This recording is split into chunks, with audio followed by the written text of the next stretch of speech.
Hello. Audible sir. Yes sir. Hello. Yes okay sir. Sir. Good morning sir, जय हिंद। Good morning sir.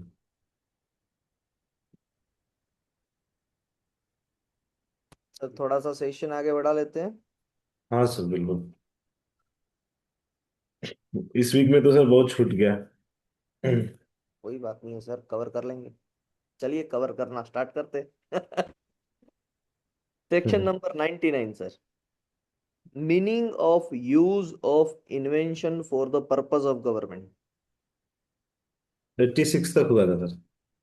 86 six. तक हुआ था। हाँ। 87, 88, 89 बाकी है क्या? कर लेते हैं सर।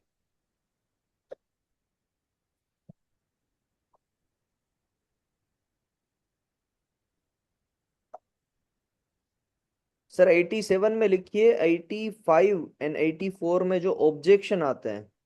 84 में यस सर। किसका ऑब्जेक्शन? किसी को अगर कंपलसरी लाइसेंस दिया गया है यस सर। तो उसके अगेंस्ट में कि भाई कंपलसरी लाइसेंस नहीं मिलना चाहिए। एंड 85 में रिवोकेशन ऑफ पेटेंट की बात हो रही है कि after 2 years of grant of compulsory licence, अगर फिर भी वहां पर कंडीशन सेटिस्फाइड नहीं होती है, yes sir. In that case central government and person interested can revoke the patent bye filing form number 19। और यस सर। उसके अगेंस्ट में क्या हो सकता है? ओ अपोजिशन। ओपोजिशन हो सकता है within 2 months. Yes sir.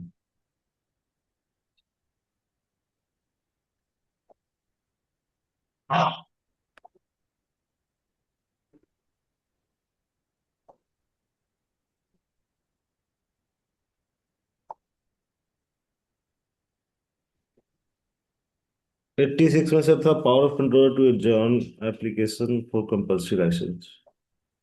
हम्म। एडजमेंट। इसका क्या क्रक्स हाँ, था सर 86 का? मान लीजिए कि आपने एक पेटेंट फाइल की, बट वो हाँ जी सर। पेटेंट थी पैरासीटामोल के लिए या डीडीटी के लिए। डीडीटी होती है ना जो दवाई जो बाहर छिड़कते हैं। हाँ सर हाँ। गवर्नमेंट एक रेगुलेशन लेके आई। जब आपकी पेटेंट ग्रांट हुई तब रेगुलेशन लेके आई कि डीडीटी दवाई अब जो छिड़कना है वो हम बैन कर रहे हैं for a period of 2 years. Yes sir. तो अब आपकी पेटेंट तो वर्क कर ही नहीं सकती है because of such regulation from the government. तो उस यस केस में सर। आप क्या कर सकते हो? उस केस में आप एडजमेंट ले सकते हो। गवर्नमेंट के क्या लेंगे? एडजमेंट लेंगे गवर्नमेंट। कि मुझे 12 महीने का टाइम दीजिए। और 12 महीने कहाँ से? जब आप ये स्टेच्यूटरी रिक्वायरमेंट पहले हटा दो वहां से। एक बार और बताइए सर। हेलो। आवाज नहीं आया सर। जी हेलो। सर। सर वो 12 महीने कहाँ से होंगे? वो 12 महीने होंगे जहां से ये रेगुलेशंस हट गया हो वहां से। Okay sir. फिर आपको प्रूव करना पड़ेगा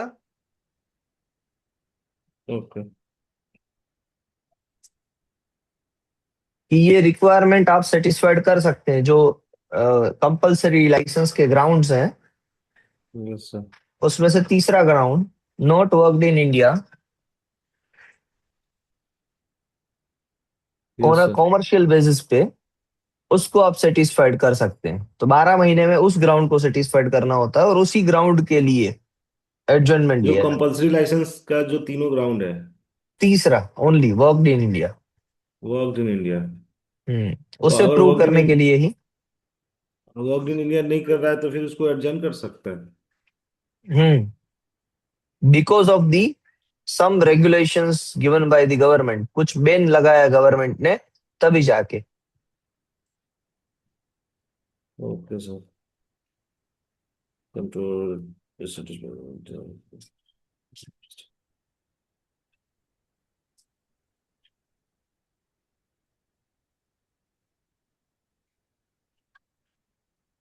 ठीक है मतलब सर मेन यही है कि हम्म। कॉमर्शियल स्केल पे अगर इंडिया में वो वर्क नहीं कर रहा है तो उस हम्म। पर एडजॉर्नमेंट हो सकता है। हम्म। ठीक है सर। तो इसके अब लिए सर क्या आप कंट्रोलर कंट्रोलर खुद करेगा कि या कुछ कोई और अपोज कर सकता है इसके लिए? अपोज करने के लिए कंट्रोलर खुद करेगा ना एडजॉर्न? एडजन कंट्रोलर करेगा, यस सर। एप्लीकेशन तो पेटेंट ही है करेगा। Yes sir. तो ये सारी इंफॉर्मेशन कंट्रोलर के पास तो रहेगा ही कि ये वर्क नहीं हो रहा हम्म। है, हम्म। तभी कर पाएगा। ठीक है हम्म। सर। 84/70 ठीक। Not worked in India. तो ना कॉमर्शियल बेसिस। हाँ sir, not worked in India commerce.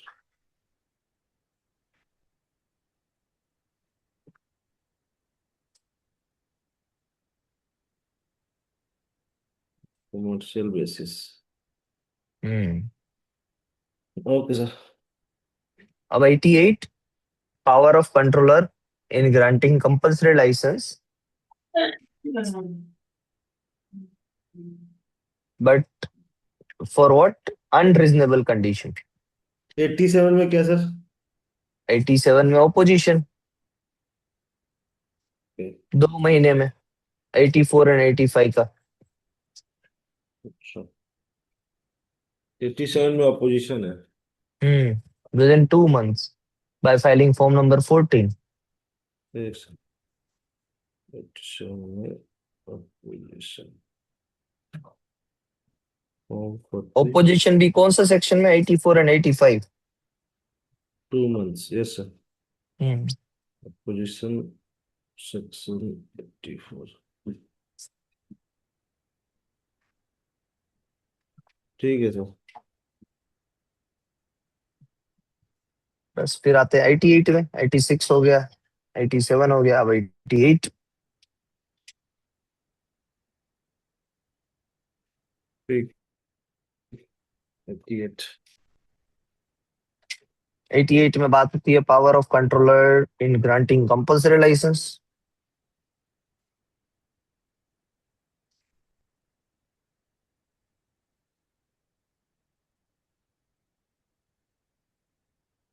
ये 84 से किस यस। तरीके से डिफरेंट है। 84 में 3 कंडीशन देखी जाती थी। रीजनेबल रिक्वायरमेंट सेटिस्फाइड हो रही है कि नहीं हो रही है, अफोर्डेबल प्राइस पे है कि नहीं है, एंड वर्क इन इंडिया है कि नहीं है। यहाँ पर वो वाली बात नहीं है, यहाँ पर क्या है, अनरीजनेबल कंडीशंस। अनरीजनेबल कंडीशंस क्या होती है, जैसे कि मैं मोबाइल फोन का मेरे पास पेटेंट है, आप मुझसे यस। मोबाइल फोन परचेज कर रहे हैं, तो मैं एक दूसरी कंडीशन लगा देता हूँ कि मुझसे आपको चार्जर भी लेना पड़ेगा, जो रीजनेबल नहीं है। चार्जर कोई पेटेंटेड प्रोडक्ट नहीं है, फिर भी मैं अपने यस सर। पेटेंटेड प्रोडक्ट का फायदा उठाते हुए आपको वो चीज चाहिए, इसी पर्पज से मैं आप पे एक और अनरीजनेबल कंडीशन लगा रहा हूं। तो अगर अनरीजनेबल कंडीशन किसी पे भी अप्लाई हुई है, तो उस यस सर। पर्सन को कंपलसरी लाइसेंस मिल सकता है from the controller. Okay. Unreasonable condition अगर कहता है तो उस केस में कंपलसरी कंपल्सरी लाइसेंस मिल लाइसेंस। सकता है। क्या पर्पस के लिए, कि वो प्रोडक्ट को बिना पेटेंट की इजाजत के आप बनाना स्टार्ट कर दो, और आप किसी पे ये अनरीजनेबल कंडीशन मत लगाना। Okay sir. हम्म।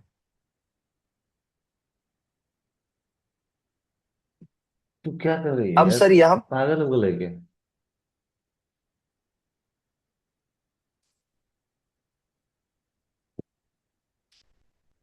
हाँ यहाँ सर। पर सर एप्लीकेंट को या फिर कस्टमर को, दोनों को कंपलसरी लाइसेंस मिल सकता है। और सर अगर मेरे पास मान लीजिए एक से ज्यादा पेटेंट है, कस्टमर भी दे सकता है सर? Yes customer sir. को भी दे सकता है। जी, अगर मेरे पास एक से ज्यादा लाइसेंस है, मीन्स एक से ज्यादा पेटेंट है, रिलेटेड पेटेंट है, मान लीजिए कि एक पेटेंट वर्क कर रही है दूसरी पेटेंट से, दूसरी पेटेंट वर्क कर रही है तीसरी पेटेंट से, तो ऐसी sequence yes of sir. Patents है मेरे पास 4 या 5, मगर एक ही पर्सन के पास होनी चाहिए, तो वो सभी पेटेंट में आप कंपल्सरी लाइसेंस ले सकते हो at a time. Okay sir.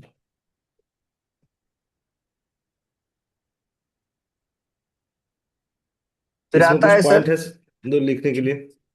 हाँ हाँ सर, ये यस पॉइंट्स सर। ही है ना, जो हम डिस्कस कर रहे हैं वो सारे पॉइंट्स ही है। अगर एक ही पर्सन के पास एक से ज्यादा पेटेंट है, तो सभी पेटेंट में कंपलसरी लाइसेंस मिल सकता है। कंपलसरी लाइसेंस एप्लीकेंट को एंड कस्टमर को मिल सकता है। किस बात पे? अनरिजनेबल कंडीशन पे।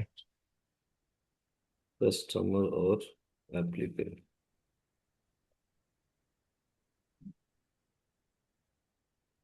एप्लीकेंट को भी सर? हम्म, तो एप्लीकेंट यहाँ कौन हो सकता है? सर एप्लीकेंट जो एग्जिस्टिंग लाइसेंसी है वो हो सकता है, जिसको कहा गया है पेटेंटी के द्वारा कि जब आप मेरी पेटेंटेड प्रोडक्ट को बेचे तो उसके साथ में चार्जर भी बेचे। अनरिजनेबल कंडीशन बेचने की बात की गई है।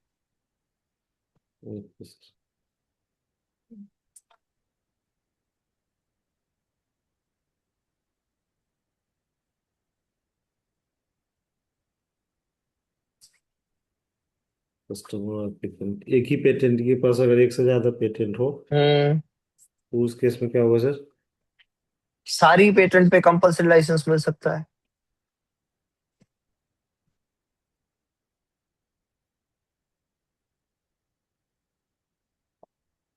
मगर सभी पेटेंट रिलेटेड होनी चाहिए। ओके। हम्म। अब पूरे 10 ईयर ऑफ कंपलसरी लाइसेंस में मान लीजिए कि कंपलसरी लाइसेंस आपको मिल गया और जो अनरिजनेबल कंडीशन है उसको तो आपने हटा दी। अब 1 बरस के बाद आपको लग रहा है 1 बरस तक चलना चाहिए वो कंपलसरी लाइसेंस, फिर आपको लग रहा है कि अभी भी टर्म्स एंड कंडीशंस को रिवाइज करना चाहिए एक बार। Yes sir. तो after 1 year of compulsory license एक बार के लिए टर्म्स एंड कंडीशंस चेंज की जा सकती है by filing form number 20।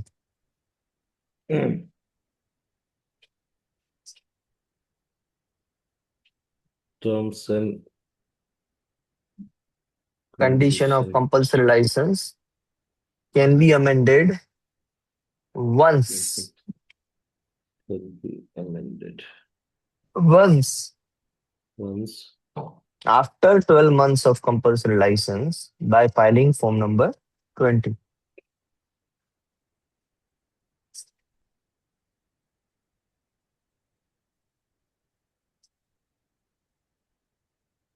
filing form 20 sir. Hmm, okay sir.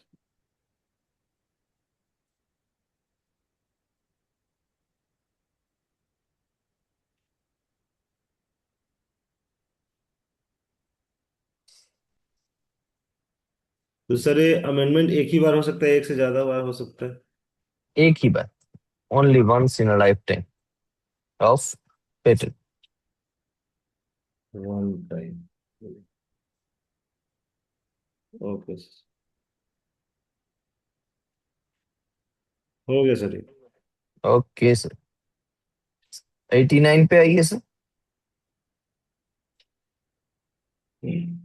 एक बार आप रिपीट करेंगे 88 से क्या समझे आप? थोड़ा सा ये क्या है yes sir. Difficult. Power of जी। अगर एक ही व्यक्ति के पास अगर एक से ज्यादा पेटेंट है तो उस पे सभी पेटेंट के लिए कंपलसरी लाइसेंस मिल सकता है। और हम्म, कंपलसरी लाइसेंस कस्टमर और एप्लीकेंट दोनों को ग्रांट की जा सकती है। और अगर कोई पेटेंटी अगर अनरिजनेबल कंडीशन अगर अप्लाई करती है उस पे, जो भी उसके लाइक लाइसेंसी वगैरह है, हम्म, जैसे आपने एग्जाम्पल बताया कि मोबाइल फोन का हम्म, पेटेंट है और उसके साथ चार्जर का भी, अगर उसने बोला कि चार्जर भी बेचना है, तो हम्म, इस कंडीशन में उसको ग्रांट किया जा सकता है कंपल्सरी लाइसेंस हम्म, एप्लीकेंट को। और इसके लिए फॉर्म 20 नहीं सर, फॉर्म 20 तो इस पे नहीं होगा। टर्म्स एंड कंडीशन रिवाइज करने के लिए फॉर्म 20 फाइल करते हैं। और हम्म, टर्म्स एंड कंडीशन एक ही बार हम अमेंड कर सकते हैं। हम्म। Yes sir. बस सर अब 89 पे आ जाइए।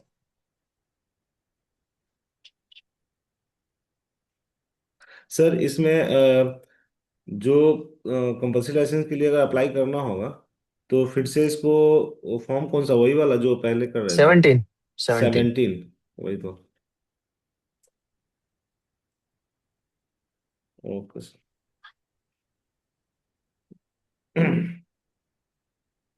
89, general purpose yes sir. For granting compulsory licence.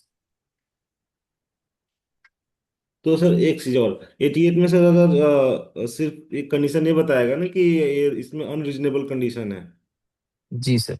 उसके भी पे फिर सीएल ग्रांट करेगा हम्म। एप्लीकेंट को। कोई 3 बरस की वेटिंग लाइन नहीं, कोई 6 मंथ का अनसक्सेसफुल अटेम्प्ट नहीं, अनरिजनेबल कंडीशन और कंपल्सरी लाइसेंस सर ग्रांट हो लेकिन अगर जाएगा। पेटेंटी अगर उस अनरीजनेबल कंडीशन को अमेंड कर दे, हटा दे, तब उस केस में तो फिर देगा नहीं सीएल।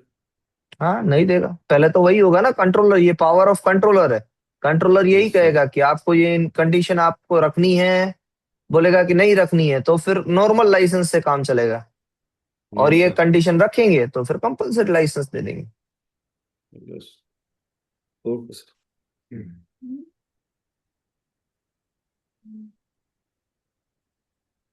अब sir, general purpose for granting compulsory license, क्या क्या पर्पस है कंपल्सरी लाइसेंस को ग्रांट करने के लिए 89 में। पहला पर्पस है 89 के अंदर कि वो वर्क इन इंडिया होना चाहिए। Yes. A, work in India होना चाहिए कॉमर्शियल स्केल पे। Yes sir. और बी,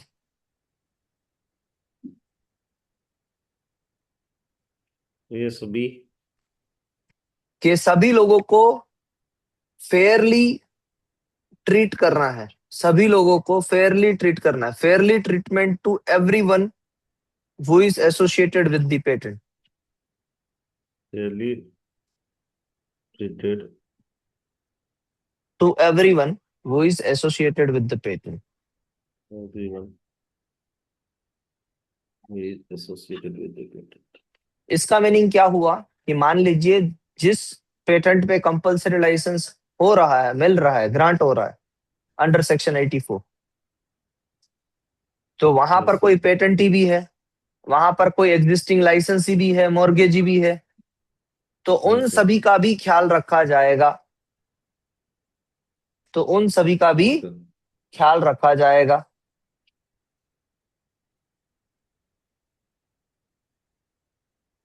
ओके सर। उनको भी थोड़ी थोड़ी रॉयल्टी दी जाएगी।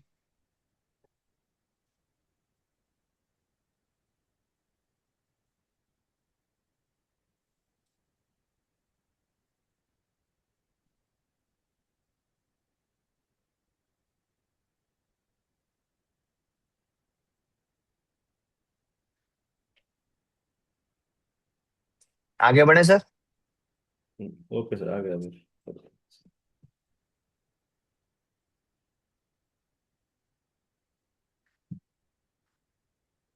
अब सर सेक्शन 90 को ले लेते हैं, terms and condition of. Compulsory licence.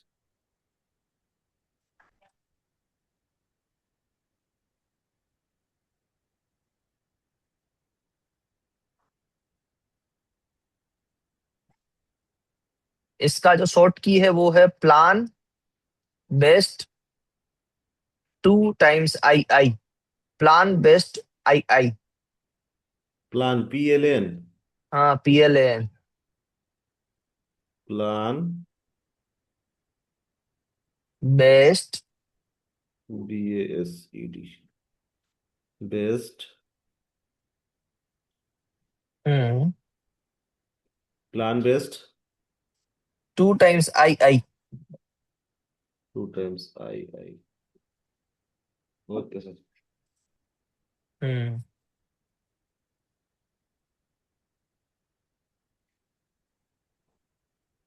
अब सर पहला है पी, पी यानी पेटेंटी एंड एग्जिस्टिंग लाइसेंसी,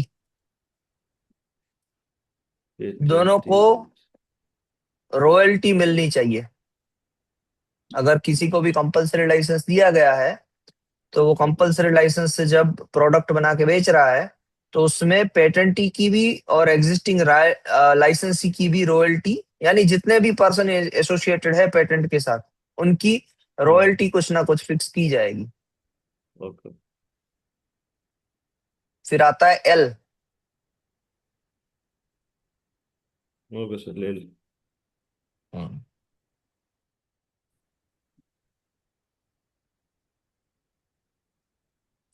लाइसेंसी जो है वो हम्म। रीजनेबल प्रॉफिट के साथ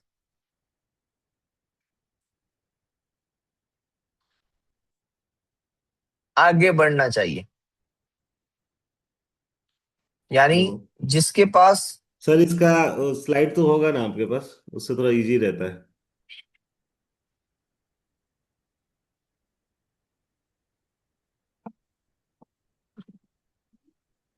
ये तो सही नहीं है, ऐसा नहीं है, ये रहा। नहीं, यहाँ पर 99 से है, 90 वाला चाहिए ना आपको।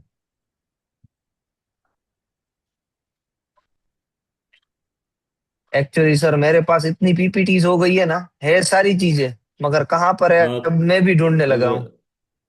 तो वही सर, ज्यादा होने के कभी बाद कभी डेटा यही होता है।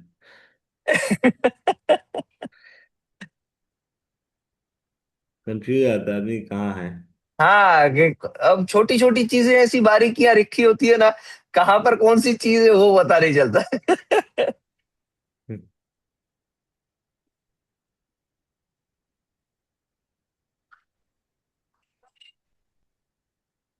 ये सारे डिजाइन है।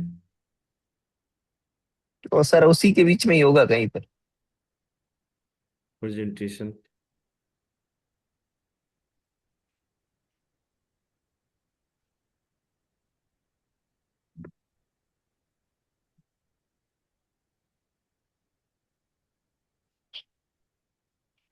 एक 90 का ही नहीं है, 91 से वापस है, बीच वाला 90 गुम हो गया है।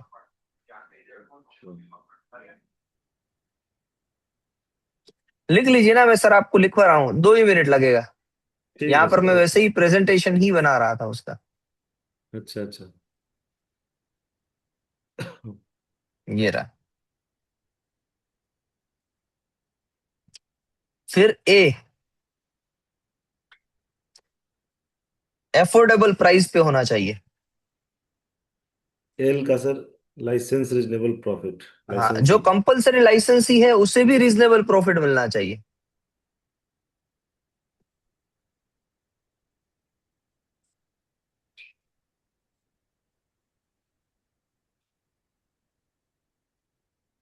Affordable price.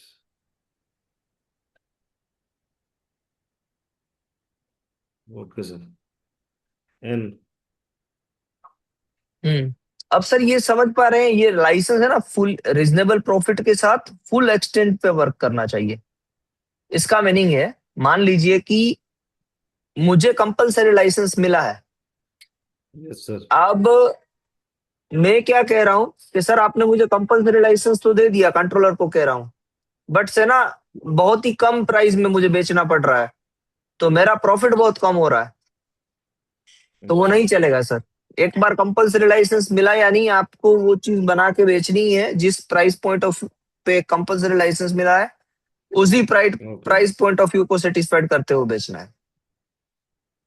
बाद में उसमें आप कम अफोर्डेबल ज्यादा नहीं कर सकते। नहीं कर सकते हैं। एक बार कर सकते हैं टर्म्स, यानी एक बरस कंप्लीट होने के बाद एक बार टर्म्स एंड कंडीशन को बदल सकते हैं, वहां पर आप प्राइस को बढ़ा सकते हैं थोड़ा सा। ओके। फिर आता है N, it is not assignable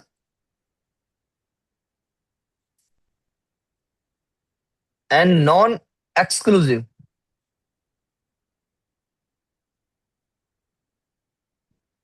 non exclusive का मतलब है कि ये एक से ज्यादा पर्सन को भी कंपलसरी लाइसेंस दिया जा सकता है। यस।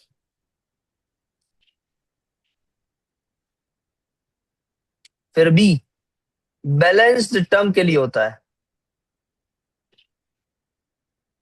सिंपल सा मीनिंग इसका रखे तो, जब से कंपलसरी लाइसेंस मिला तो इनफाइनाइट टाइम के लिए नहीं होता है। जो बाकी की टर्म बची है पेटेंट की, 10 बरस के बाद सपोज कंपलसरी लाइसेंस मिल रहा है, तो ज्यादा से ज्यादा 10 बरस तक हो सकता है, उससे ज्यादा नहीं। Okay sir. ई,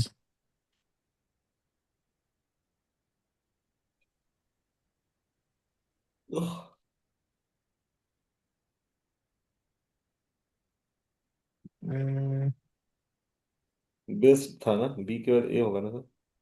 नहीं, BEST है। अच्छा, BEST। हम्म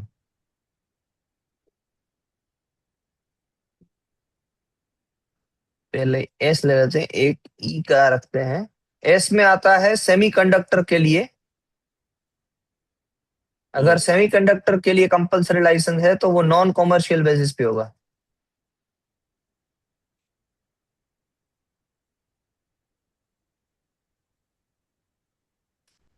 सेमीकंडक्टर। और टी से आता है एंटी कॉम्पिटिटिव।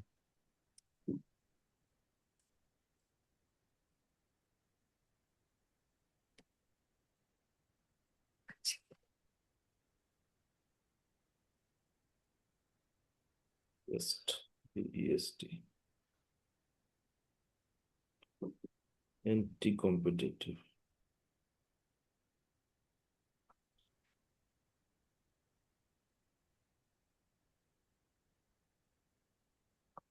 यस होगा। एंटी कॉम्पिटिटिव का मीनिंग है सर, मान लीजिए कि कोई एक दवाई की कंपनी थी। उस दवाई की कंपनी ने क्या किया कि पता चला कि ये तो दवाई इंडिया में बहुत अच्छी चल सकती है। ओके। अब उसने क्या किया, कंपलसरी लाइसेंस ले लिया। मीन्स एफोर्डेबल प्राइस पे नहीं मिल रहा है, XYZ बातें करके कंपलसरी लाइसेंस ले लिया। अब कंपलसरी लाइसेंस लेने के बाद वो पर्सन क्या कर रहा है कि मेडिकल जो सेंटर है उस पे ये कह रहा है कि भाई मेरे पास दवाई है नहीं, यानी अपनी डिमांड को बंद कर रहा है। और धीरे धीरे उसकी जो एक्सपोर्ट है, एक्सपोर्ट यानी बाहर जो बेचना है, उसे बढ़ा रहा है। इंडिया में कब बेच रहा है, दुनिया में ज्यादा बेच रहा है। तो जो क्रक्स है यहाँ पर, जो मेन हार्ट है कंपलसरी लाइसेंस का, वो क्या है कि इंडिया में बेचा जाए, ना कि बाहर। बाहर बाद में बेचो, बेचने को मना नहीं है, बट पहले सेटिस्फेक्शन किसको करना है, इंडियन रिक्वायरमेंट को सेटिस्फाइड करना है। और वो क्या कर रहा है, तो सर एकदम अगर उल्टा। पेटेंट इंडिया में ग्रांट है और वो बाहर प्रोडक्ट बेच सकता है वो, बेच ही सकता है तो ये तो सर। टेरिटोरियल देखो, राइट होता। वो बात नहीं है, वो बात नहीं, आप समझे नहीं। इंडिया में ग्रांट है पेटेंट, और वो एक्सपोर्ट कर सकता है कि नहीं कर सकता है, यानी इंडिया में दूसरा कोई पर्सन उसके बिना मैन्युफैक्चर कर सकता है इंडिया में। नहीं, इंडिया में नहीं कर सकता है सर। हाँ, तो उस पर्पस के लिए कि भाई इंडिया में बनाना है, आपको चीजें इंडिया में बनानी है, तो आपको इंडिया में ही वर्क करवाना पड़ेगा ना। अब मान लीजिए कि उसने दोनों जगह पर आपकी पेटेंट ग्रांट करवाई है, अपनी पेटेंट इंडिया में भी ग्रांट है और उसने दूसरी पेटेंट बाहर भी ग्रांट करवाई है। हम पेटेंट की बात नहीं कर रहे हैं, हम किसकी यस बात सर। कर रहे हैं। ये जो है सेक्शन 90, वो किसके बारे में बात कर रहा है। Compulsory licence, terms and condition of compulsory terms licence. And condition of compulsory licence. तो अब हो क्या रहा है, यहां पर आपको कंपल्सरी लाइसेंस मिला है, और कंपल्सरी लाइसेंस मिलने के बाद वहां पर भी आपका एक्सपोर्ट भी कर सकते हैं कंपल्सरी लाइसेंस से भी। तो आप इंडिया पे इंपोर्ट पे ज्यादा फोकस नहीं कर रहे, आप क्या कर रहे हैं कि बाहर में ज्यादा एक्सपोर्ट। बेचो, ताकि बाहर मेरा काम चले, बाहर मुझे ज्यादा प्रॉफिट हो। इंडिया में कम प्रॉफिट हो रहा है, बाहर पे तो प्रॉफिट का कोई रिस्ट्रिक्शन नहीं है कंट्रोलर के पास। तो अब क्या हो रहा है कि आप बाहर बेचने लगे हो, तो कंट्रोलर क्या करेगा, आपके सामने दूसरे पर्सन को कंपलसरी लाइसेंस दे देगा। किस पर्पस के लिए, सिर्फ एक्सटर्नल जाने के लिए, सिर्फ बाहर एक्सपोर्ट करने के लिए। यानी आपके इंपोर्ट पे कोई कंपलसरी लाइसेंस दूसरा नहीं मिलेगा, बट एक्सपोर्ट के लिए मिल जाएगा।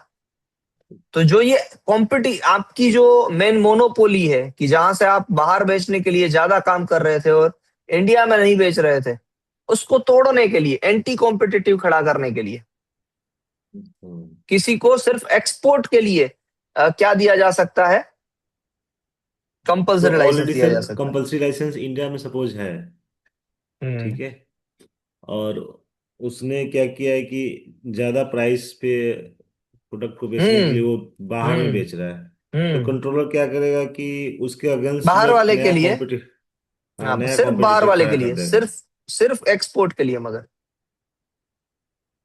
तो ये सी कंपल्सरी लाइसेंसी जो होगा वो इंडियन हो सकता है, इंडिया का होगा, या बाहर का हम्म, भी हो सकता है? इंडिया का ही हो बाहर का भी सकता है। हो सकता है। लेकिन उसको इसमें सिर्फ लिखा हुआ एक्सपोर्ट पर्सन। करना है, कंडीशन यही है कि उसको एक्सपोर्ट करना है सिर्फ, ओनली एक्सपोर्ट की एक्सपोर्ट। मोनोपोली को तोड़ना है। ठीक है सर।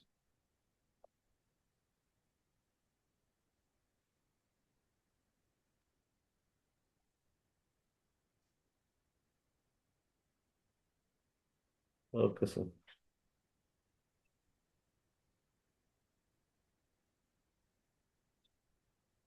एक एक एक ई रह गया ना। हाँ सर।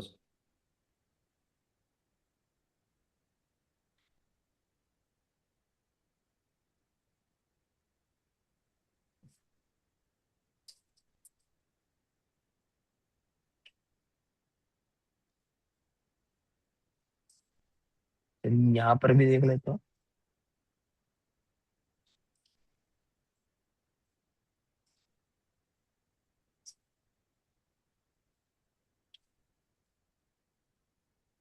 सर सिक्स टर्म है, छठा है, द लाइसेंसी is for the balance term of the patent unless a shorter term is उसके बाद में बी के बाद ई आया, छठे के बाद ई, इसके बाद में सातवां,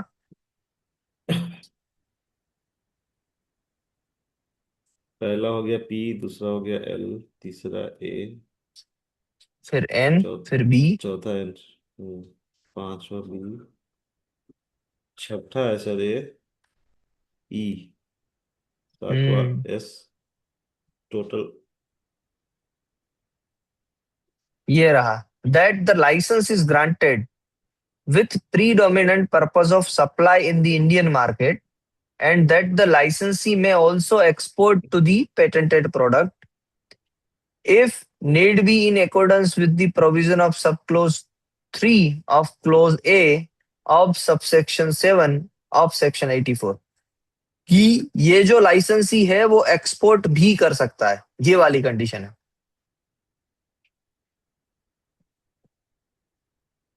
एंटी कॉम्पिटिटिव सर। नहीं, ये एंटी कॉम्पिटिटिव नहीं है। ये बता रहा है कि जो लाइसेंसी है वो एक्सपोर्ट भी कर सकता है। एक ई है। हाँ, ई है।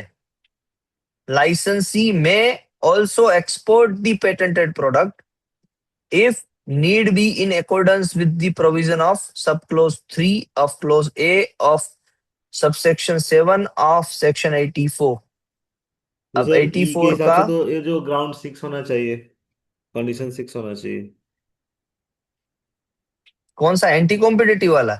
वो भी नहीं है नहीं सर। सर, अगर नंबर वाइज देखें जैसे आपने शॉर्ट की बताया हाँ ना, सर, प्लान देखिए ये हो बेस्ड। गया पी, ये हो गया पी, हाँ सर। एल, यस ए, सर। एन। एन में है ना सर, हम्म, दो है वैसे, प्लान में ऐसे है। सॉरी, ये ऐसे लिख दीजिए, प्लान में डबल एन कर दीजिए, अब हो जाएगा सही। अच्छा। हम्म, तो डबल ये एन। हो गया 1 2 3 4 5 6 7, हो गया ना सर? अब एकदम परफेक्ट हो गया, सिंक्रोनाइज। तो प्लान डबल में एन में डबल एन कर नॉन दीजिए। नॉन नॉन एक्सक्लूसिव है क्या ये? असाइनेबल एक, एंड नॉन एक्सक्लूसिव दूसरा। उसमें भी सीक्वेंस आपको कह देता हूँ कि नॉन एक्सक्लूसिव पहले या नॉन एक्सक्लूसिव पहले है, नॉन असाइनेबल बाद में है। अच्छा ये पहले,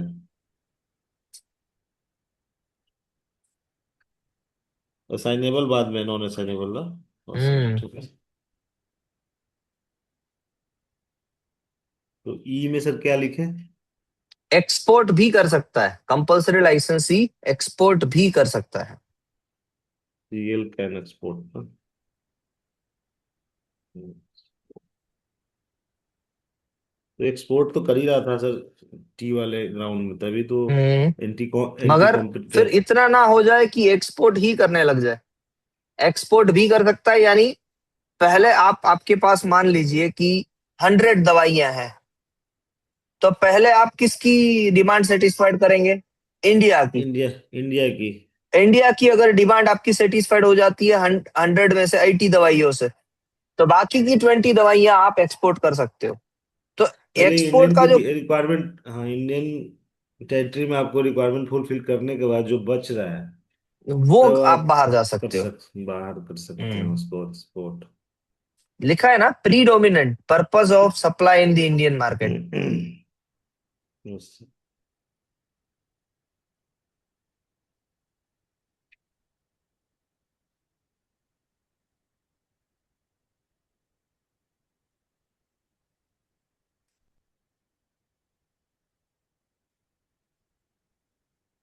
और इसी का आंसर आता है टी में, कि अगर ऐसा नहीं किया, मान लीजिए एक्सपोर्ट बाहर ज्यादा करने लगा, तो फिर क्या होगा?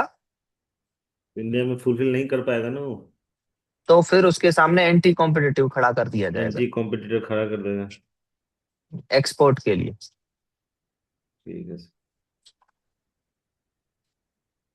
आज सही बनाया है सर ये रूल।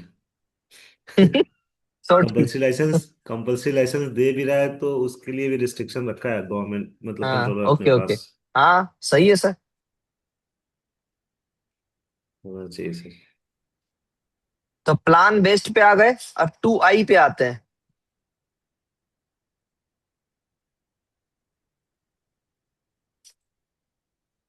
तो guys, पहला आई है, उसमें है import not allowed. import not allowed। किसके लिए? कि जिसने भी कंपलसरी लाइसेंस लिया है, मान लीजिए वो चाइना का पर्सन है जिसने कंपलसरी लाइसेंस लिया है इंडिया में। अब वो क्या कर रहा है, चाइना से दवाइयां बना बना के इंडिया में सिर्फ बेच रहा है कंपलसरी लाइसेंस के नाम पे। या फिर मान लीजिए कोई इंडियन पर्सन है जिसको कंपलसरी लाइसेंस मिला है, अब वो कंपलसरी लाइसेंस को बना नहीं रहा है इंडिया में, वो क्या कर रहा है कि चाइना से बहुत सस्ती पड़ रही है, मैं चाइना से मंगवा के यहाँ पर बेचता हूँ। तो it is not allowed. Import allowed नहीं है। जो पर्पस है कंपलसरी लाइसेंस का वो यही है कि वो इंडिया में बने, इंडिया किसी इंडिया पे में डिपेंडेंट मैन्युफैक्चर ना हो करना जाए। है। हाँ, इंडिया यस। किसी पे डिपेंडेंट ना हो जाए। और दूसरा मतलब आई सर है। सीधा है कि अगर आप अगर सीएल कंपल्सरी लाइसेंस आपको मिल रहा है तो आप उस प्रोडक्ट को आप बाहर से न मंगवा के आप इंडिया में बनाओ, यही हाँ, ना सर? वो कंपलसरी लाइसेंस ही पे ऐसी कंडीशन इम्पोज है, कंपलसरी लाइसेंस जिसको मिल रहा है उस पे ये कंडीशन इम्पोज इम्पोज है। मगर इम्पोज अगर है सर। सेंट्रल गवर्नमेंट चाहे तो इंपोर्ट कर सकती है। Yes sir. सेंट्रल हाँ सर, तो गवर्नमेंट किसी को इमरजेंसी सिचुएशन में तो कर हाँ सकती है। जी, सेंट्रल गवर्नमेंट किसी को कंपलसरी लाइसेंस देके इंपोर्ट करवा सकती है, वो भी पावर ऑफ लिखा हुआ। Central government can import.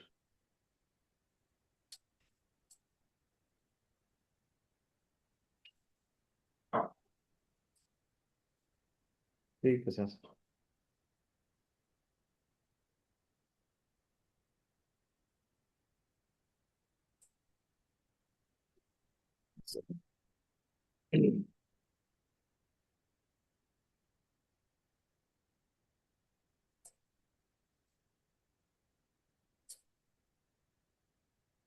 तो ये मैं आपको भेज भी देता हूँ।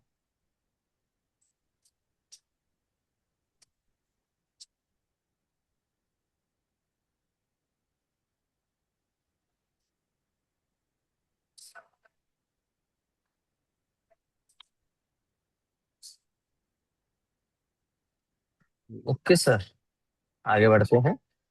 सेक्शन नंबर 91 को मैं आपको जो पहले स्टोरी बता रहा हूँ ना, आप उसको सुन हाँ लीजिए, फिर आप हाँ। इसको एक बार गो थ्रू कर लीजिए इस सेक्शन को, बेर एक्ट में से ठीक बहुत इजी रहेगा। ठीक है सर। थोड़ा सा ये टेढ़ा सेशन है, मीन्स सेक्शन थोड़ा सा डिफिकल्ट है, बट इतना भी नहीं। ये है लाइसेंस इन रिलेटेड पेटेंट।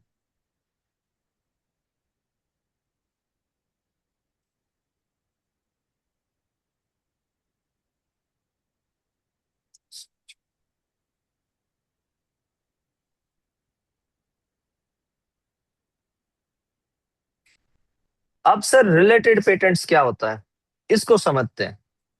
मान लीजिए कि मेरे पास, जयवीर के पास एक मोबाइल की पेटेंट है, जिसकी जो बैटरी है मोबाइल में, वो चलती यानी चार्ज होती है 2 आवर्स में कंप्लीटली। अब आपके पास यानी राजीव सर के पास भी एक बैटरी की पेटेंट है।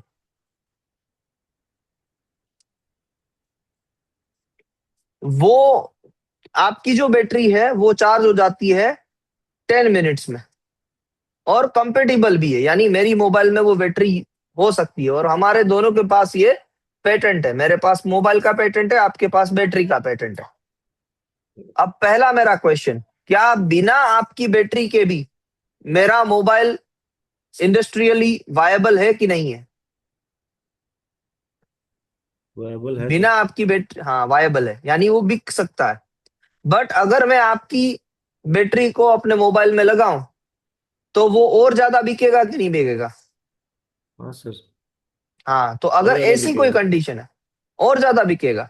तो अगर ऐसी कोई कंडीशन है तो जयवीर रिक्वेस्ट कर सकता है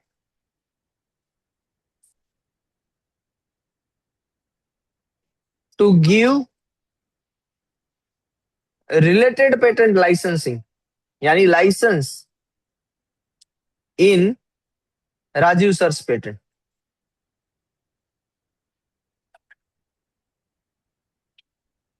इसे कहा जाता है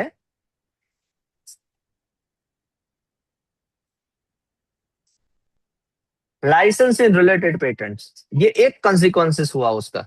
दूसरा कंसिक्वेंसेस ये हो सकता है कि इन रिटर्न राजीव सर भी जयवीर के पास से पेटेंट मांगे, लाइसेंस मांगे, तो उसे कहा जाता है क्रॉस लाइसेंसिंग। ये भी पर्पस हो सकता है, क्रॉस ताकि लाइसेंसिंग भी हो सकता है यहां से। ताकि उस प्रोडक्ट को, मतलब उस मोबाइल को ये वाली बैटरी यूज करके बेचा जा सके। हम्म। और जो बैटरी वाला पर्सन है वो भी मोबाइल को बनाकर बेच सके, दोनों लोग काम कर सके। ओके। तो क्रॉस लाइसेंसिंग भी पॉसिबल है एंड नॉर्मल लाइसेंसिंग भी पॉसिबल है। और यहां पर कब पॉसिबल है? जब दोनों की पेटेंट ग्रांटेड है तब। अगर किसी एक की भी पेटेंट ग्रांट नहीं है तो दूसरे पर्सन को वो पेटेंट ग्रांट होने तक रुकना पड़ेगा। Okay sir. बस सर, ये बात है licence in related patent. After this session एक बार इसको आप डायरेक्ट से गो थ्रू कर लीजिएगा, अब चीजें बहुत इजी हो जाएगी आपको समझने के लिए। Okay sir.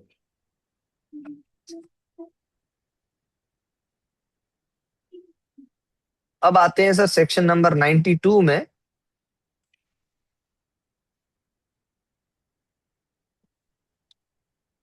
सेक्शन नंबर 92 है power of the central government.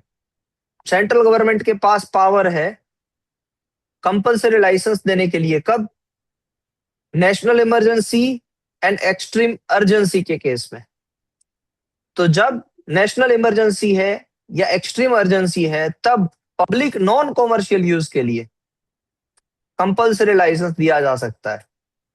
मान लीजिए कि नेशनल इमरजेंसी हो गई, तो सबसे पहले सेंट्रल गवर्नमेंट क्या करेंगे? जो भी पेटेंटेड प्रोडक्ट जो नेशनल इमरजेंसी में सॉल्यूशन बन सकता है उसके लिए एक नोटिफिकेशन बाहर निकालेंगे कि कोई भी पर्सन इंटरेस्टेड यहां पर आके कंपलसरी लाइसेंस के लिए अप्लाई कर सकते हैं। तो वो नोटिफिकेशन निकलेगा, नोटिफिकेशन से कोई भी पर्सन क्या करेगा? फॉर्म नंबर 17 फाइल करके कंपलसरी लाइसेंस ले लेगा। मगर इस केस में पेटेंटी को सुना जाएगा एक बार कि पेटेंटी, हम आपके पेटेंट को लाइसेंस देने जा रहे हैं क्योंकि नेशनल इमरजेंसी है, एक्सट्रीम इमरजेंसी है, इस वजह से। Okay sir. अब मान लीजिए कि उसमें ऐसी कंडीशन हो गई कि एपिडेमिक हो गया, जैसे कि टाइफॉइड, मलेरिया, ऐसी कोई डिजीज हो गई, तो उस डिजीज को टैकल करने के लिए शायद पेटेंटी को ना भी सुना जाए, शायद पेटेंटी को ना भी सुना जाए और डायरेक्टली कंट्रोलर पेटेंट को कंपलसरी लाइसेंस दे दे। Okay sir. एपिडेमिक के केस में शायद ना भी सुना जाए। यह बात है 92 में। आप लिख रहे हैं तो मैं रुकूं यहाँ पर या फिर आगे यस बढ़ूं? सर, लिख रहा हूँ, लिख रहा हूँ। जी सर, कहिएगा सर जैसे ही आपने लिख लिया तो। और चलिए।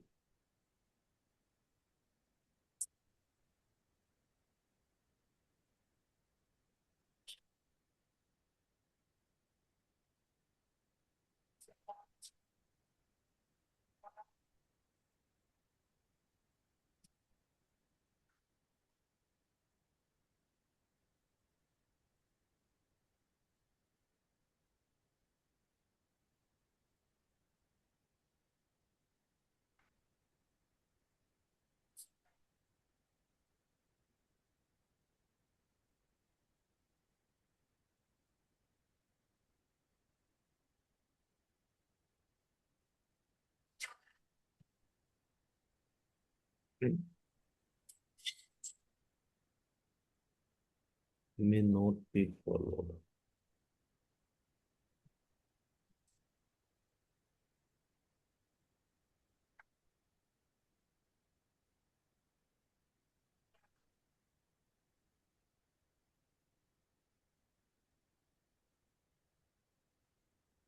हो गया सर। अब आते हैं सर 92A में। 92A में ऐसी कंट्री की बात हो रही है जो अनडेवलप्ड कंट्री है, जिसके पास कोई बीमारी से लड़ने के लिए जो दवाई बनानी है, उस दवाई को बनाने की मैन्युफैक्चरिंग कैपेसिटी नहीं है। तो ऐसी कंट्री के लिए जो दवाई पहुंचानी है पब्लिक हेल्थ इंटरेस्ट के लिए, पब्लिक हेल्थ प्रॉब्लम को एड्रेस करने के लिए, वहां पर कंपलसरी लाइसेंस दिया जा सकता है, पर्टिकुलरली फार्मास्यूटिकल सब्सटेंसेस को ध्यान में रखते हुए। ये 92A क्लोज है, वो सिर्फ फार्मास्यूटिकल प्रोडक्ट्स या फार्मास्यूटिकल सब्सटेंसेस को ही टारगेट करता है।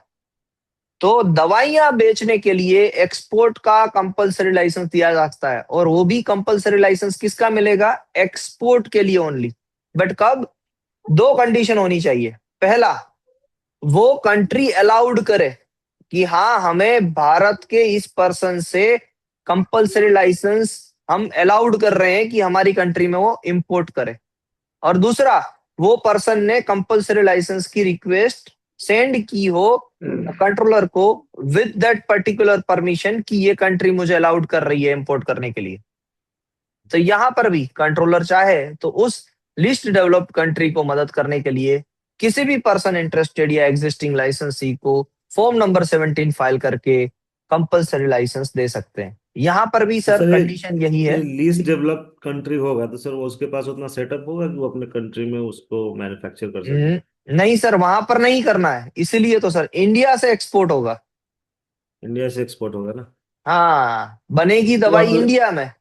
अप्लाई कर सकता है एज ए।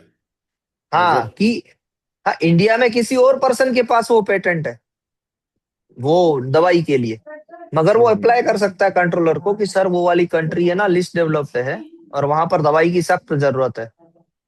तो ओके ओके। यहाँ पर इंडिया में दूसरे पर्सन के पास का यानी पेटेंट है, आप मुझे कंपलसरी लाइसेंस दे दो, मैं बना के वहां पर भेज दूंगा।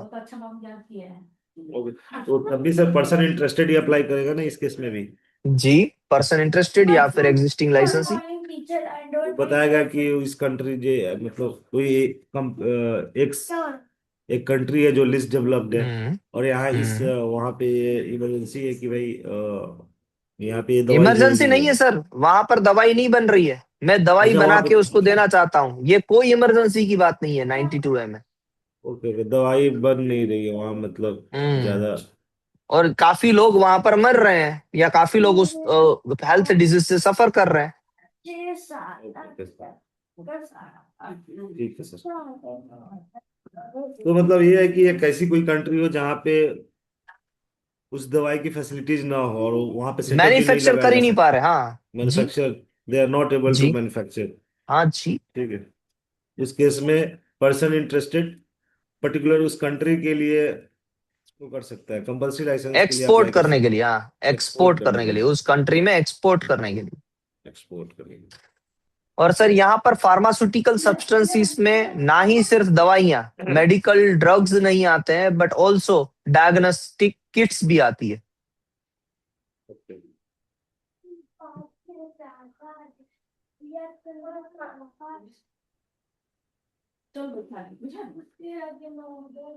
CL4 एक सेकंड सर। आराम से, जब आप कहेंगे फिर ही आगे बढ़ेंगे। Export of pharmaceutical.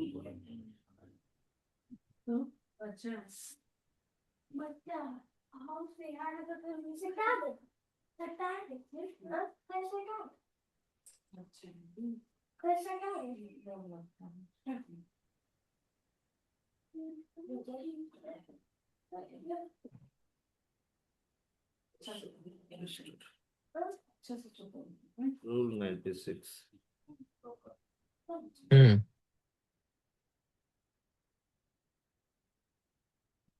Compulsory licence में है ना सर, रूल नंबर 96 से लेके 101 है।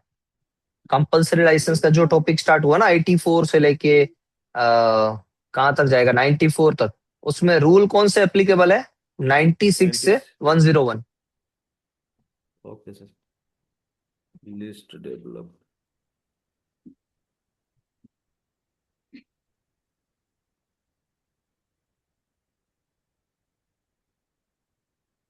ठीक है सर, हो गया। अब सर आते हैं सेक्शन नंबर 93 में। सेक्शन नंबर 93 बात करता है डीड के बारे में। डीड को समझने से पहले मेरा सिंपल सा क्वेश्चन है आपसे कि मान लीजिए कि कोई एक पेटेंटी है, वो पेटेंटी को पता चला कि उसकी पेटेंट पे कंट्रोलर ने कंपलसरी लाइसेंस अलाउड कर दिया है। अब कंट्रोलर चाहता है कि वो पेटेंटी अपने हाथ से लिख के दे कि आप कंपलसरी लाइसेंस अलाउड कर रहे हो, क्या वो देगा? रीड में सर? हाँ नहीं देगा ना, पेटेंटी तो नहीं नहीं। देगा ना। हाँ ऑलरेडी पेटेंटी कहेगा कंट्रोलर भाई उसको। मैं क्यों साइन करूं। तो कंट्रोलर बिल्कुल। उसकी जगह पर क्या करता है, हाँ आपने सही समझा, कंट्रोलर उसकी जगह पर डीड बनाता है। और उस कंट्रोलर डीड ऑलरेडी को दे ऐसे ही चुका माना है, तो जाता फिर है। वो क्यों आएगा? हाँ, इसलिए उस डीड को ऐसे ही माना जाता है कि पेटेंटी ने ही अलाउड किया है कंपलसरी लाइसेंस करने के लिए। हम्म, तो वो डीड बनती है। डीड क्यों बनती है, डीड का पर्पज यही होता है कि पेटेंटी तो कंपलसरी लाइसेंस देने से रहा, तो वही तो। कंट्रोलर ही बीच में आके टर्म्स एंड कंडीशन सारी बनाते हैं ऑन बिहाफ ऑफ पेटेंटी को ध्यान में रखते हुए, एंड कंपलसरी लाइसेंस अलाउड करते हैं। तो एक तरह से sir, power of controller to make deal between hmm parties and. Hmm hmm ये तो पावर ऑफ कंट्रोलर ही हो गया। हम्म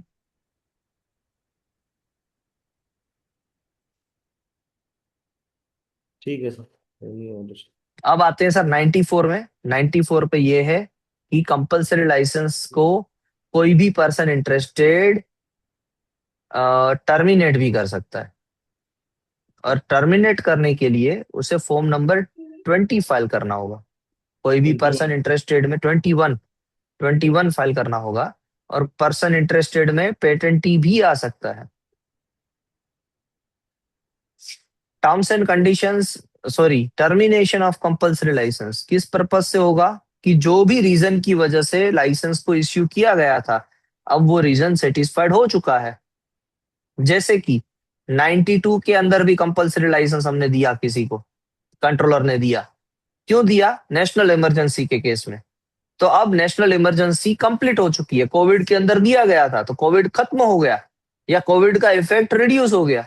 तो अब पेटेंटी आके क्या कहेगा फॉर्म नंबर 21 फाइल करके कि सर आपने तो 92 में नेशनल इमरजेंसी के केस में कंपलसरी लाइसेंस दिया था, अब वो सिचुएशन निकल गई है, अब नॉर्मलाइज हो चुकी है कंडीशन, तो अब टर्मिनेट करो उस कंपलसरी लाइसेंस को, मेरी पेटेंट मुझे वापस करो। तो फॉर्म नंबर 21 फाइल करेंगे। फॉर्म नंबर 21 में ये सारे डिटेल्स देंगे। और उस फॉर्म नंबर 21 के रिप्लाई में, अब यहाँ पर ओपोज नहीं करेगा, जो कंपलसरी लाइसेंस ही है वो रिप्लाई करेगा कि अभी भी कंडीशन सेटिस्फाइड हुई है कि नहीं हुई है।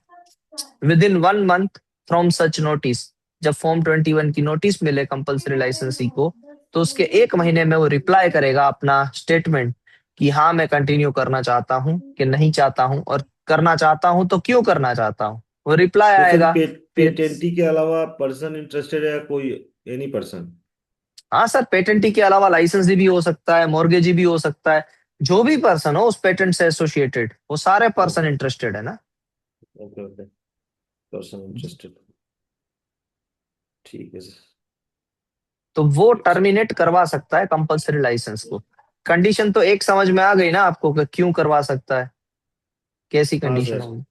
क्योंकि वो प्रॉब्लम वो बताएगा ना कि वो प्रॉब्लम सॉल्व हो गया, जिस चीज जिस हम्म कंडीशन के लिए आपने कंपल्सरी लाइसेंस दिया था, अब वो वो प्रॉब्लम सॉर्ट पर्पस आउट हो, वो पर्पस सॉर्ट आउट हो गया, तो तो आप फिर मुझे कंपल्सरी लाइसेंस को टर्मिनेट कर नॉर्मलाइज दीजिए। कर टर्मिनेट कर दीजिए। बस termination of compulsory licence action.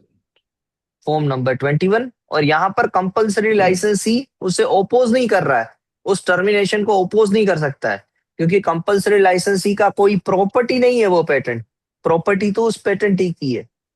तो कंपल्सरी लाइसेंसी अपना रिप्लाई दे सकता है, तो यहाँ पर रिप्लाई दिया जा रहा है by form number 30 in response to such notice of termination. वहां पर ओपोज नहीं हो रहा है, ये याद रखिएगा।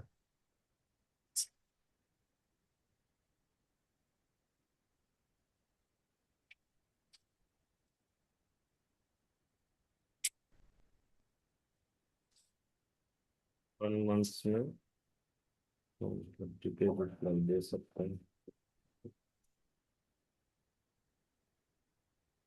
कंपल्सरी लाइसेंस, ठीक है। सर आप दोपहर को 2:30 क्या कर रहे हैं? आज आपका सैटरडे है ना, ऑफ रहेगा ना? हाँ सर, तो ढाई पेपर बजे थ्रू मैं सर आपको लिखूंगा।